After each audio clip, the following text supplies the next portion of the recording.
అందరికీ నమస్కారం. నేను మీ Naresh Kumar, economy faculty, Telangana state.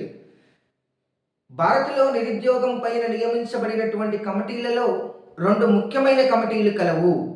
ఒకటి ఎంఎల్ దంతువాలా కమిటీ, రెండవది భగవతి కమిటీ. 1969వ సంవత్సరంలో నిరుద్యోగం పైన సరియైనటువంటి అంచనాలు రూపొందించాలని నాటి ఇందిరాగాంధీ ప్రభుత్వం ఎంఎల్ దంతువాలా కమిటీని నియమించింది. ఈ కమిటీ నిరుద్యోగం పైన సరైనటువంటి కొలమానాలు లేకుండా, సరైనటువంటి పద్ధతులు లేకుండా నిరుద్యోగాన్ని అంచనా వేస్తూ భారత్లో కాలిక నిరుద్యోగం ఎక్కువగా ఉందని తన నివేదికను ప్రభుత్వానికి సమర్పించింది. ప్రభుత్వం ఈ నివేదికను అసంపూర్తి నివేదికగా భావించి దీనిని ఆమోదించలేదు.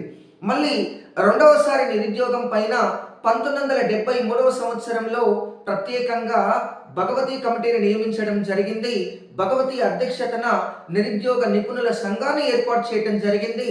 ఈ భగవతి కమిటీ భారతదేశంలో నిరుద్యోగాన్ని లెక్కించడానికి 3 కొలమానాలను ప్రామాణికంగా తీసుకుంది. ఒకటి సాధారణ స్థితి నిరుద్యోగం, 2 వారంవారీ స్థితి నిరుద్యోగం, 3 రోజువారీ స్థితి నిరుద్యోగం.